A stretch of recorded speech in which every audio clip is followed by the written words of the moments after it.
పిల్లలు కావాలనే మీ కలను నెరవేర్చుకోండి. మొదటి కన్సల్టేషన్, మొదటి స్కానింగ్ ఉచితం. వివరాల కొరకు హెగ్డే ఫెర్టిలిటీని సంప్రదించండి.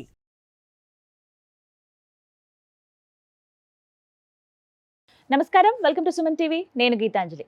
ప్రస్తుతం మనతో పాటు శ్రీచక్రపీఠం వ్యవస్థాపకులు, ప్రముఖ జ్యోతిష్యులు డాక్టర్ ప్రదీప్ జోషి గురువు గారు ఉన్నారండి. వారితో మాట్లాడి సోమవతి అమావాస్య డిసెంబర్ 30వ తారీఖున ఆ రోజున ఖచ్చితంగా అందరూ పాటించవలసిన నియమాలేంటి, ఆ రోజు విశేషం ఏంటి, అలాగే ఎటువంటి పరిహారాలు చేసుకుంటే మంచిది, గురుగారి మాటల్లో విని తెలుసుకుందాం. గురుగారు నమస్కారం అండి. శ్రీమాత్రే. డిసెంబర్ 30వ తారీఖున అమావాస్య, ఇది కూడా సోమవారంతో కూడుకున్నది కాబట్టి సోమవతి అమావాస్య ఇలాంటి వారు చెప్తే తెలుసుకున్నాను. అయితే ఆ రోజు ఏమైనా ప్రత్యేకతలు ఉన్నాయండి? ఆ రోజు పాటించవలసిన నియమాలేంటి, ఇంట్లో విధిగా ఆచరించవలసింది ఏంటో వివరించండి. శ్రీ గురుభ్యో నమః. శ్రీమాత్రే నమః. సోమవతి అమావాస్య. సోమవారం అమావాస్య కలిసి వస్తే మరణగండాల్ని మనం అతిక్రమించవచ్చు. సోమవతి అమావాస్యకున్న ప్రాధాన్యతనే అది. సోమవారం ఎవరికి అంటే చంద్రుడికి ప్రధానమైంది, చంద్రుడు శివుడికి ప్రధానమైంది. సో చంద్రుడు శివుడు. చంద్రుడు ఎక్కడ ఉంటాడు? శివుడి నెత్తి మీద ఉంటాడు. సో శివయ్య ఆరాధన చేయాలి సోమవారం రోజు. ప్రధానంగా ఎవరెవరికైతే ఆరోగ్య సమస్యలు ఉన్నాయో, మరణగండాలు ఉన్నాయో, శత్రుబాధ ఉందో, అదేవిధంగా ఇంకా తెలియని బాధలు, శత్రువుల మూలకంగా ఆస్తి సమస్యలు, తగాదాలు, గొడవలు, ఏ సమస్య ఉన్నా సమస్య పరిష్కారానికి, అరిష్ట నివారణమునకు సోమవతి అమావాస్య శ్రేష్టమైంది. సోమవతి అమావాస్య రోజు విశేషంగా చేయవలసింది ఏంటంటే శివుడికి అభిషేకం చేసుకోవాలి, గంగా స్నానం చేయాలి, లేదా ఏదైనా నదీ స్నానం చేయాలి. సోమవతి అమావాస్య రోజు తప్పకుండా తలస్నానం చేయాలి. అండ్ సోమవతి అమావాస్య రోజున శివుడికి అభిషేకం చేసేటప్పుడు ఆ నీళ్లల్లో, రాగి చెంబులో నీళ్ళు వేసుకొని ఆ నీళ్లలో కొన్ని నల్ల నువ్వులు వేసి ఆ నీళ్లతో స్వామివారికి అభిషేకం చేయాలి. సో విశేషంగా ఎవరికైతే గర్భబాధలు ఉంటాయి, అంటే సంతానం కాదు, అలాంటి వాళ్ళు ఏం చేయాలంటే సోమవతి అమావాస్య రోజున శివుడికి అన్నపూజ చేయాలి. అన్నపూజ చేసి ఇంత ప్రసాదం స్వీకరించాలి. అందరికి కూడా అన్నదానం చేయాలి. సోమవతి అమావాస్య అన్నదానం చేయాలి. అదేవిధంగా ఈ ఏలినాటి శనితో ఇబ్బంది పడుతూ ఉంటారు ఎవరు? ఇప్పుడైతే మకర, కుంభ, మీన రాశి వాళ్ళు. వీళ్ళు ఏం చేయాలి? ఈ స్కూళ్ళకి వెళ్ళే పిల్లలు ఉంటారు, అంటే మనకి గవర్నమెంట్ స్కూల్స్కి వెళ్ళే పిల్లలు, కొంతమంది పేద పిల్లలకి ఈ సోమవతి అమావాస్య రోజున పుస్తకాలు ఇవ్వడము, పెన్నులు ఇవ్వడము, లేదా వాళ్ళకి యూనిఫామ్స్, బట్టలు ఏమైనా ఇవ్వడము, లేదంటే షూస్ కానీ చెప్పులు కానీ కొనివ్వడం, ఇవి చేయాలి. ఇవి చేయడం వల్ల కూడా మంచి ఎనర్జీస్ వస్తాయి, అంటే మీ నెగిటివ్స్ మొత్తం పోతాయి. శని దీనజనుల మీద ఉంటాడు, ఎప్పుడైనా గుర్తుపెట్టుకోండి. సో శని సోమవతి అమావాస్య రోజున ఎవరైతే శనికి ప్రీతిగా ఇవి దానం చేస్తారో, ఇంకా శని వాళ్ళని సర్లే నా బంధువుల్ని నువ్వు ఆప్యాయంగా చూసుకుంటున్నావు కాబట్టి నిన్నే అనను అని వదిలేస్తారు. సో శని దీనజన బంధు కాబట్టి దీనజనులకి, కష్టంలో ఉండేటువంటి వాళ్ళకు, రైతులకు, కార్మికులకి అన్నం పెట్టడము, అట్లా ఏమైనా చేస్తే బాగుంటుంది. నేను నా లైఫ్లో ఒక లైవ్ ఎగ్జాంపుల్, నాకు తెలిసిన ఒక డిఎస్పి గారి కొడుకు, ఆ అబ్బాయి ఎంత మంచి పిల్లాడంటే వాడికి చిన్నప్పటి నుంచి తెలిసిందల్లా ఒక్కటే, ఎవరికైనా సరే అన్నం పెట్టడం. వాడికి టైం దొరికితే చాలు, వాళ్ళ ఇంట్లో వాళ్ళ అమ్మ కూడా అంతే, అన్నపూర్ణదేవి, టైం దొరికితే చాలు గిన్నె వేస్తాడు, బిర్యానీ వేస్తాడు, అందరికి పండి పెడతాడు. బిర్యానీ చేయడం అంటే వాడికి మహా ఇష్టం. వాడికి దొరికిన కాడ అన్నదానం చేస్తూనే ఉంటాడు. వాళ్ళ అమ్మ నాన్న నా దగ్గరికి వచ్చారు, నా కొడుకు జాతకం చూడండి అని చెప్పి. వాడి జాతకం అద్భుత జాతకం. మా కొడుకు పెళ్ళి అవ్వట్లేదండి, ఏం పెళ్లి చేయాలంటే, మీ కొడుకు పెళ్ళి అవ్వట్లేదు, అన్నీ మర్చిపోండి, మీ కొడుకు జీవితకాలానికి సరిపడ పరిహార పూజలు చేస్తున్నాడు. సో ఏ పూజలు చేయాల్సిన అవసరం లేదు. ఆల్రెడీ వాళ్ళమ్మ, గురుగారు చాలా కమర్షియల్ గురుగారు అని చెప్పి 3 లక్షల చేతిలో పెట్టుకొని వచ్చింది అమ్మ. వాళ్ళమ్మ ఎక్కడ, వీళ్ళు సరూర్ నగర్లో ఉంటారు. 3 లక్షల చేతిలో పెట్టుకొని వచ్చింది ఆవిడ. చేసేద్దాం గురుగారు, కుజదోషం ఉందంటే ఏమీ అవసరం లేదు, మీ వాడు జీవితకాలానికి చేయవలసిన పరిహారాలన్నీ చేస్తున్నాడు, మంచి అమ్మాయి దొరుకుతుంది, మంచి పిల్లలు పుడతారు, మీరేం టెన్షన్ పడకండి, మీ కన్సల్టేషన్ ఫీజు వరకే తీసుకుంటున్నాను, ఏ పరిహారాలు అవసరం లేదని చెప్పాను. అదేంటి గురుగారు మీరు పరిహారం లేదంటున్నట్టు నేను డేట్ కూడా రాసిచ్చా, ఈ డేట్కి నీ కొడుకు పెళ్ళి అవుతుంది, ఈ డేట్ వరకు నీ కొడుకు ఇంత సంపాదిస్తాడు, ఇవి జరగకపోతే నా దగ్గరికి రా, అప్పుడు నేను పూజలు చేయిస్తా అని చెప్పాను. ఆవిడ ఏంది డబ్బులు ఇచ్చినా తీసుకోకుండా పోతున్నారు గురుగారు వెళ్ళిపోయింది. తర్వాత వాడికి మంచి సంబంధం సడన్గా సెటిల్ అయింది. ఎంత మంచి అమ్మాయో, మంచి అమ్మాయి పెళ్లి చేసుకుంటే అసలు ఆ అమ్మాయి ఎంత ప్రేమ ఉంటుందో అబ్బాయితోటి. వీడు అన్నదానం చేస్తాడంటే ఆమె ఇంకా డబ్బులు దానం చేస్తుంది ఆమె. సో వాడికి డబ్బులు కూడా అట్లే వస్తూనే ఉంటాయి, సంపాదిస్తాడు, డబ్బులు వస్తాయి, ఖర్చు పెడతాడు. నా లైఫ్లో చూసిన ద బెస్ట్ ఎగ్జాంపుల్ అన్నదానానికి కొదవలేదు అని. అట్లాగే మన జగన్ గురూజీ గారు ఉంటారు, హైదరాబాద్కి ఆయన ఏమీ లేకుండా వచ్చారు. ఆయన ఇప్పటికీ ఎవరైనా ఇంటికి వచ్చి అన్నం అడిగితే లేదు అని అన్నారు. అందరికీ అన్నదానం చేస్తూ ఉంటారు. అన్నపూర్ణాదేవి గుడి కట్టారు ఆయన. ఆయన స్థాయికి ఎంత అద్భుతమైన కేపీహెచ్బి కాలనీలో ఒక పెద్ద యోగాశ్రమం కట్టారు. అదంతా శక్తి ఏది అంటే అన్నదానం శక్తి. అందుకే సోమవతి అమావాస్య రోజున, అది కాకుండా ఎప్పుడైనా సరే టైం దొరికినప్పుడల్లా అన్నదానం చేయండి, కడుపు నింపండి. ఎందుకోసమంటే ఈ ప్రపంచంలో అందరికీ ఉన్న ఒకే ఒక్క బాధ ఏంటంటే ఆకలి. అన్ని జీవరాశులకి ఆకలి బాధపడుతున్నారు. అవును.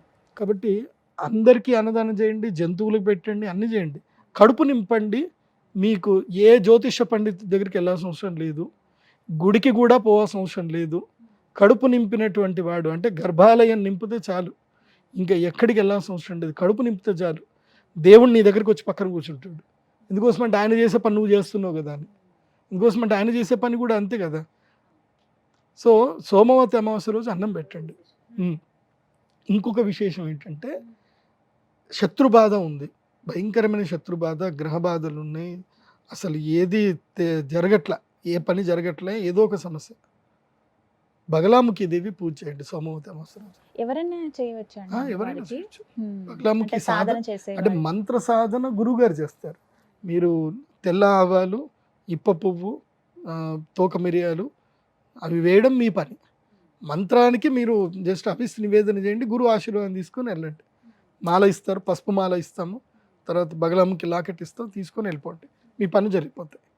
సో బగలాముఖి సాధన చేయండి, అమ్మ అనుగ్రహం. అందుకో ఎంతవరకు ఇవ్వాలో అంతే ఇస్తా నేను. బగలాముఖి పెద్ద యంత్రాలు అవి ఇవ్వను నేను. సాధారణంగా మనన చేసుకోవచ్చు, అమ్మవారిని స్మరించుకోవచ్చు అండి. బగలాముఖి మంత్రము మేము ఉపదేశం చేస్తాము, చేసినప్పుడు చేస్తే సరిపోతుంది. బగలాముఖి మంత్రోపదేశం చేస్తాం. ముఖ్యంగా సోమవతి అమావాస్య రోజు చేయవలసింది బగలాముఖి సాధన, దేవీ సాధన చేయాలి, మంత్ర సాధన చేయాలి, శక్తి సాధన చేయాలి. అట్లాగే ఎవరికైనా సంతానం అవ్వట్లేదు, పితృదేవతలకి తర్పణాన్ని వదలాలి. నదీ స్నానం చేసి పితృదేవతలకు తర్పణాన్ని వదలాలి. ఒక మంచి రెమెడీ చెప్తాను, ఎవరికైతే సంతానము లేనటువంటి వాళ్లకు రెమెడీ చెప్తాను. ఈ అమావాస్య రోజున ఇంత గోధుమ పిండి, ఒక 5 కిలోల గోధుమ పిండి, తర్వాత ఒక 3 కిలోల బెల్లం చూరు చేయాలి. బెల్లం వేసి మంచిగా కొంచెం నీళ్లు కలిపి గట్టిగా చేసి మంచిగా ముద్దలు చేయాలి. వాటిని చిన్న చిన్న చిన్న చిన్న చిన్న చిన్న లడ్డూలు చేయాలి. ఇంతే చిన్న చిన్న లడ్డూలు చేయాలి. చేసి చెరువులో చేపలకి వేయండి, నదిలో కానీ చెరువులో కానీ చేపలకి వేయండి. తర్వాత సంతానం వచ్చేస్తుంది. ఇది ఒక పరిహారం, బ్లెస్సింగ్స్. సింపుల్ చెప్పాలి, అంత పిండి తీసుకోవాలి, అన్ని కేజీలు అంటే నియమం అండి ఇది, అంత ఉండాలంటారా? అంటే మినిమం అంత ఉండాలి. ఎందుకోసం అంటే అవి కూడా ఆశపడతాయి కదా, అవి ఇంత ఉండవు కదా, ఇన్ని ఉంటాయి. అవి వాటి అన్నిటికీ తినిపించాలంటే అంత కావాలి.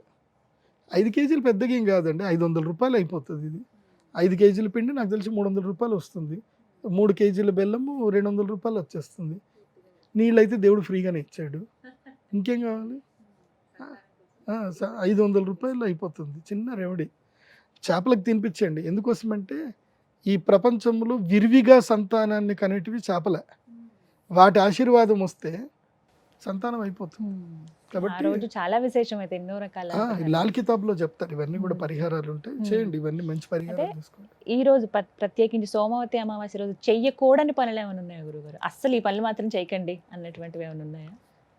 సంసారం చేయకూడదు, మాంసం తినకూడదు, అండ్ ఎలాంటి అగ్రిమెంట్ చేయకూడదు, సిగ్నేచర్లో అగ్రిమెంట్ చేయకూడదు, ఎవరికి అప్పులు ఇవ్వకూడదు, అండ్ 4 కూడళ్ళు దాటకూడదు. ఇవి చాలా కీలకమైనవి. దిష్టి తీసుకోవచ్చు కానీ కూడలు దాటకూడదు. అది నిమ్మకాయలు, ఎండుమిరపకాయలు, నిమ్మకాయలు, తర్వాత 4 కూడల్లో 5 గుడ్లు పెడతారు కొంతమంది, అవి దాటకూడదు. అమావాస్య రోజు ఇందాక అన్నారు మీరు దిష్టని, కొంతమంది గుమ్మడికాయ దిష్టని, ఇలా రకరకాల దిష్టిలు తీసి పడేస్తుండే, ఆ రోజున చేయొచ్చా అండి? అమావాస్య రోజు చేయాలి. చెయ్యాలి. దిష్టి ఉంటే అమావాస్య రోజు తీపించుకోవాలి. ఎండుమిరపకాయలు, తర్వాత ఉప్పు చేసుకో. చాలామంది ఇది ఒకటి చేస్తారు, ఈ నిమ్మకాయలతో తీసి 4 మూడల్లో పెడతారు. అట్లాంటివి చేయకండి. ఇప్పుడు నీ కష్టం పోతుంది సరే, ఇంకోటి కష్టం వస్తుంది కదా. ఇంకోటి కష్టం వస్తే అది అది మంచిది కాదు కదా. మళ్ళీ అదొక పాపం. అదొక పాపం. సింపుల్ రెమెడీ చేసుకోండి. ఎండుమిరపకాయలు, కల్లుప్పు ఇవి తీసుకోండి. డిష్ తీసుకోండి, ఎండుమిరపకాయలు నిప్పులో వేయండి, కల్లుప్పు నీళ్ళలో వేసేయండి, అయిపోయి అక్కడిదక్కడికి క్లియర్. వేరే వాళ్ళు ఎవరికి కూడా రాదు. ఇప్పుడు ఇంకో ఇంట్లో ఏడుపు వస్తే అది మనకు మంచిది కాదు కదా. సో మన అరిష్టం పోయింది అని మనం 4 నిమ్మకాయలు పెడితే అది దాటి వెళ్ళినడికి వాడికి కూడా కష్టమే కదా. చేయకూడదు అట్లా. అట్లా చేయకండి. ఆ ప్రజల్లో అదొక రకమైన భయాందోళనకు సంబంధించిన భావనలు తీసుకురాకండి. అలాంటి ఎవరు చేయకండి, పిచ్చి పిచ్చి చేయకండి. మరి బగలాముఖి అమ్మవారి పూజ, ఎందుకంటే అన్ని చోట్ల అది వీలు కాదండి, మాకు ఫస్ట్ తెలియాలి కదా ఎక్కడ జరుగుతుంది ఏంటి అనేది. బగలాముఖి అమ్మవారి పూజ శ్రీ విద్య తెలిసిన వాళ్ళ దగ్గరనే చేసుకోవాలి. శ్రీచక్రం ఉండాలి, అక్కడ అమ్మవారు ఉండాలి. కాబట్టి మా శ్రీచక్ర పీఠంలో నిజామాబాద్లో మా అమ్మవారి దేవస్థానం ఉంది. అక్కడ ప్రతి అమావాస్య బగలాముఖి పూజ చేస్తాము. ప్రతి అమావాస్య. ఎందుకోసం అంటే ఈ మధ్య కంప్లైంట్లు ఎక్కువైపోయాయి. కంప్లైంట్ దారి చాలా ఎక్కువైపోయాయి. పోలీస్ స్టేషన్కి వెళ్తున్నారు తెలియదు కానీ మా దగ్గరికి మాత్రం భయంకరంగా వచ్చేస్తున్నారు. గురుగారు అక్కడికి పోతే పని డిలే అవుతుంది. Justice will serve in a too late. Justice serve అవ్వడానికి 5 ఏళ్ళు 10 ఏళ్ళు పడుతుంది. జస్టిస్ ఇమీడియట్లీ సర్వ్ అవ్వాలి. ఏం చేయాలి? బగలాముఖికి వచ్చేయండి. ఆమె యూనివర్సల్ జస్టిస్. ఆమె చేసుకుంటుంది. ఆమె దగ్గరికి వచ్చి తెల్ల ఆవాలు, ఇప్ప పువ్వు, తర్వాత తోక మిరియాలు ఇవి వేసి హవిస్సు నివేదన చేయండి. ఆమెకి మీరు అప్లికేషన్ పెట్టినట్టే, కంప్లైంట్ అక్కడ ఇచ్చినట్టే. ఇప్పుడు పీఠం దగ్గర ఆ రోజున ప్రత్యేకంగా ఆ రోజు చేస్తాము. సాయంత్రం వేళల్లో, సాయంత్రం 5 నుంచి 9 గంటల వరకు ఉంటుంది. ఆ వేళల్లో వచ్చి యాగం చేసుకోండి.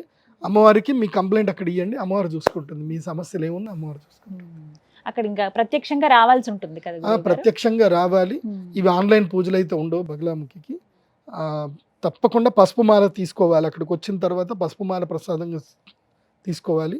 ఒకవేళ మేము రాలేమంటే కనీసం మాకు పసుపు మాలను పంపించండి అని అంటే మీకు పసుపు మాల పంపించేస్తాము. pradeepjoshi.com వెబ్సైట్ ద్వారా మాత్రమే మీరు బుకింగ్స్ చేసుకోవాలి. ఆ వెబ్సైట్లో కనిపించిన ఫోన్ నెంబర్లు మాత్రమే విజిట్ చేసుకోవాలి. ఇప్పుడు సుమన్ టీవీలో నా ఫోన్ నెంబర్ ఇస్తున్నారు, కానీ ఏం చేస్తున్నారంటే మన వీడియోని ఇంకో దగ్గర కాపీ చేసుకొని వాళ్ళ ఫోన్ నెంబర్ వేసుకుంటున్నారు.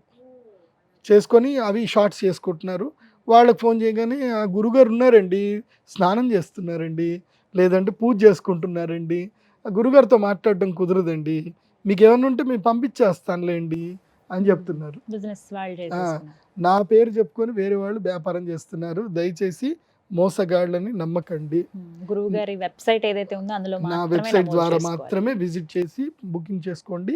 అండ్ అపాయింట్మెంట్, జ్యోతిష్యం అపాయింట్మెంట్ నేను నేరుగా వీడియో కాల్లో మాట్లాడే అపాయింట్మెంట్ ఇస్తాను ఎవరికైనా. అండ్ నా కన్సల్టేషన్ ఫీజు 25,000 ఉంటుంది, రూపాయి తక్కువ ఉండదు. 200 రూపాయలు గురువుగారి కన్సల్టేషన్ ఎక్కడ ఇవ్వరు. ఈ మధ్యకాలంలో నేను విన్నది ఏంటంటే నా అపాయింట్మెంట్ 500కే ఇస్తున్నారట. 500కే నా అపాయింట్మెంటు. మీరు 500 పే చేయండి, మీ సమస్య చెప్పండి, గురువుగారు పరిష్కారం చెప్తారు, మేము మీకు చెప్పేస్తాం. 500 వేయించుకుంటున్నారు, ఏదో వాళ్ళకి నచ్చింది చెప్తున్నారు, నేను చెప్పానని చెప్పి వాళ్ళు బాధలు పడుతున్నారు. ప్రదీప్ జోషి గారితో మాట్లాడాలంటే డైరెక్ట్గా వీడియో కాల్లోనే మాట్లాడతారు. అది pradeepjoshi.com వెబ్సైట్ త్రూ విజిట్ అవుతేనే నాకు పేమెంట్ అవుతేనే నేను మీ వీడియో కాల్లో మాట్లాడతా. బాగా గుర్తుపెట్టుకోండి. ఈ మోసగాళ్ళు బాగా మంది తయారయ్యారు, దయచేసి మీరు మోసపోద్దని చెప్పి. మొత్తంగా సోమవతి అమావాస్య ఈ రోజున పీఠం దగ్గర అయితే హోమం నిర్వహిస్తారు. శ్రీచక్ర పీఠం జగదంబ సన్నిధానంలో అక్కడ 360 కిలోల శ్రీచక్రం పెట్టాం మేము. అక్కడ పంచలో శ్రీచక్రం మహాశక్తి. శ్రీచక్ర స్పర్శ చేస్తే చాలు, నెగిటివ్స్ అన్ని ఇట్లా ఎగిరిపోతాయి. అవునా, చెప్తున్నప్పుడే అనిపిస్తుంది. దర్శిస్తాం, ఖచ్చితంగా వస్తాను గురువు గారు. నేను మంచిది. శ్రీమాన్ నమస్కారం.